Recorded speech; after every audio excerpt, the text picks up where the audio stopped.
have to really stretch my neck to get into frame here, but this is Euphorbia xylophylloides. And xylo, it's like xylophone. It usually typically means wood. And I'd imagine this just gets big and woody. And I've had actually this growing for about 4 years now. You can see that it has this really beautiful growth. It's in my southwest facing window. And like a lot of euphorbias, these are native to Madagascar. And you can see I love this kind of like finger-like look. And I do believe the species name got changed relatively recently because initially I knew this plant as Euphorbia enterophora. And I actually saw this growing in another greenhouse grower's house. And I was like, oh, that's Euphorbia enterophora. But then the little tag on there said xylophylloides. So I do believe that the species name has been changed.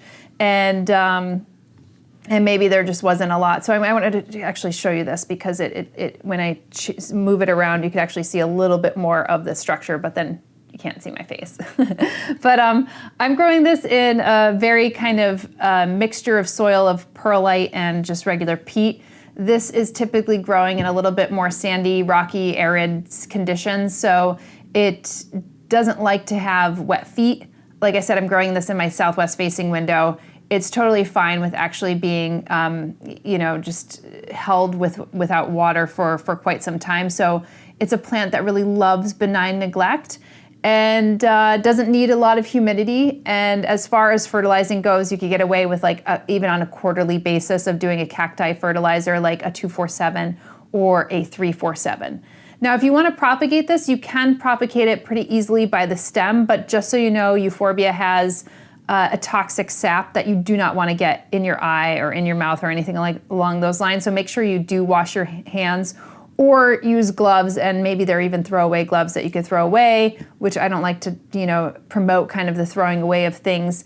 But if you have another pair of gloves, you can still maybe wipe your eye with them. So I would just say if you're taking cuttings, do it with those gloves and then throw them in the wash and actually, wash them properly.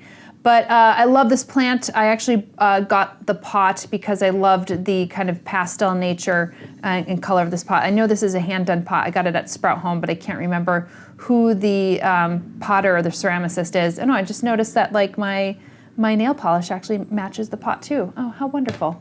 But anyway, this is a great plant to grow, especially if you like a plant that is, thrives in benign neglect and you're actually growing in, if you have a lot of light for it as well, because this is a plant that prefers a lot of light.